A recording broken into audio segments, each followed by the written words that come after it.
So please excuse my voice and even my appearance. I can't really see that good, but I have had the flu, so I'm recovering from the flu. It's been about 4 days, so I'm still sick, but I guess I'm not contagious. Um, but I have the flu, and it's not as bad because I did get a flu shot 6 months ago when I was pregnant, so that's probably why it's not as bad, but it's still the flu. So today we're just gonna be talking about something that I've touched on some time ago, and we're gonna be talking about narcissism. So for those who don't know, I've dealt with narcissistic abuse throughout my life. I believe myself to be a TI, which basically it's a targeted individual. Simply, um, people are targeted in society for various different reasons, but mainly it has to do with either people have a high IQ, so they're targeted for their mentality. They're just very intelligent people. People tend to be alternative, so they live more of or see things and perceive things in an alternative way, which can be picked up on, especially when a child begins to develop independence. They're seen, they're often grouped in different categories. You have children that are more quiet, children that are more extroverted and expressive, children that are more um, athletic. So, those who are alternative, they get placed in a category of atypical. So if you're atypical, you can, to some degree, be targeted. Um, my views, and then the third thing, let me just get into that. If you're a TI, the third thing is if you have a military background, you can be targeted if you have a military background, or if you have a background when it comes to like criminality. Like, if you have a criminal background, then obviously you'll be a targeted individual, which is the most common. Now, when it comes to the people who believe that they're targeted by the government and they're being experimented on, I don't necessarily believe that that's a thing. Um, but to each his own. Uh, I believe that people are typically targeted in society by their own peers, and people are targeted in the workplace, and that's pretty much it. Um, so this has been my life, just dealing with the fact that I'm pretty atypical and I don't fit in. So I've been targeted at the workplace and in my life and in school and different things like that for being atypical.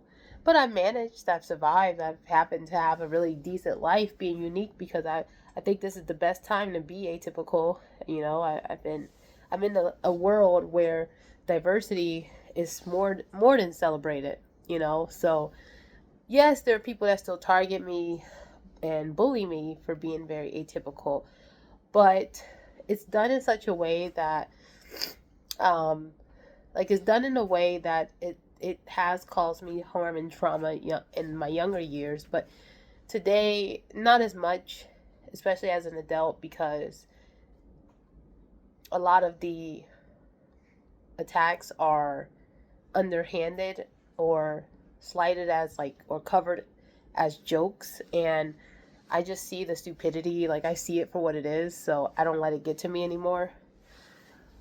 But I wanted to talk about narcissism. So I dealt with narcissistic abuse all my life, and I'm still alive. I'm 35. So I am a spiritualist, and I'm starting to see this as more of a spiritual thing, like spiritual warfare. Hold on.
Sorry about that.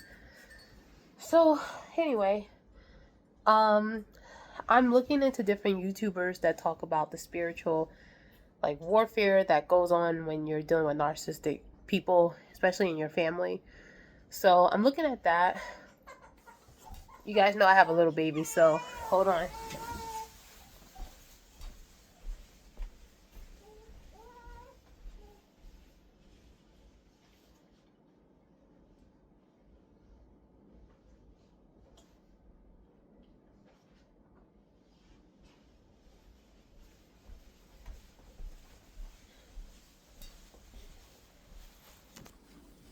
So, The Royal We is a YouTube channel that I've been looking into, and it's a pretty decent um, channel so far. Now, the YouTuber himself, he is a Christian, and while I'm not a Christian, my future husband is. So, uh, I'm a spiritualist. My spiritualism is Christian based, so it doesn't really bother me much that he's Christian, and a lot of the things that he speak on actually makes sense, and it's helpful. So check that channel out. But how to spot a narcissist? Um, well, if a person is not well liked and kind of infamous, they're not a narcissist. Narcissistic people tend to be well liked. They tend to have the favor of the community and people in society. They tend to be very successful. And what makes them different from your average successful person is that it's kind of like they're the only one in their family um, that's successful, or in their business, or a lot of their friends or family, the people that's around them that's very close to them, are producing at a drastically lesser rate, or are far less productive, far less successful. Okay.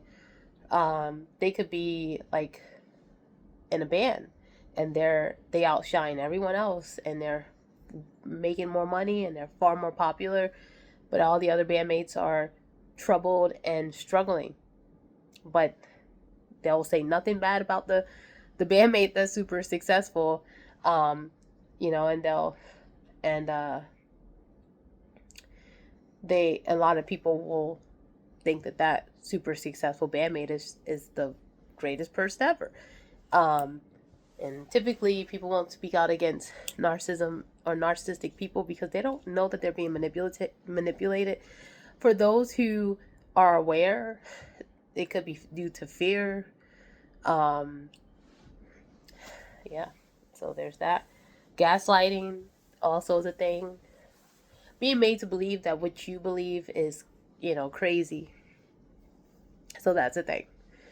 Uh, so I hate being sick. It sucks, okay?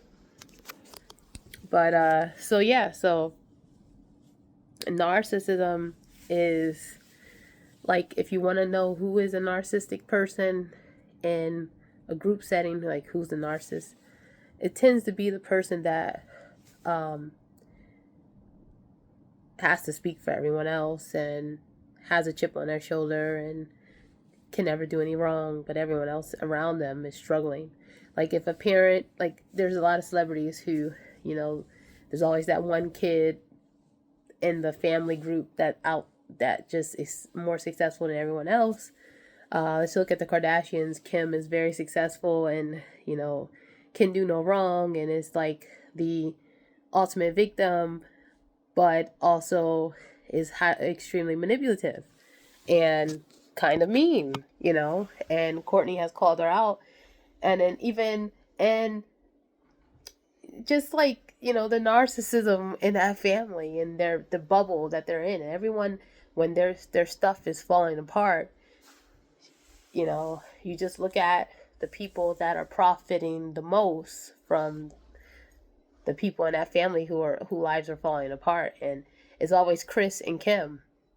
So Those are two are the narcissists in the family. I mean, when Chloe was going through all her stuff with Lamar and all her stuff with the other guy, I forget his name, and Kylie, and when everyone's going through hell, it's like who profits the most, and it's always Kim, Chris. So like that's kind of a clear indication that those two may be narcissistic people in the family, and they just have manipulated everyone to go along with their shit. And they'll give people a little spotlight here. Like Kylie had her own little show, and she got her surgeries, and she has her lip kits and her makeup brand, and she got her spotlight being the most alleged successful person. And then Chloe has her little spotlight with her fitness, like shakes and whatever else she got going on. And that's it. They get a little bit here and there, but they're not happy. And obviously, the people that are benefiting off of them the most are the two narcissistic women at the top of the family dynamic, and that's Chris, Scorpio, and Libra, Kim. Because Chris can easily use Kim as a vessel, because Kim is pretty much, she's an air sign, so air signs don't have as much gravity, so it's easy to kind of like just work through them, and that's exactly what Chris is doing. So this is a very spiritual thing when it comes to narcissism. But if a person is like a mother figure or father figure, is very successful but their kids are struggling and suffering, that's a clear indication that the mom or dad could be a narcissistic person. Because like if you are empathetic and you're highly successful and you're very smart, the people around you will thrive. They won't suffer and die and struggle.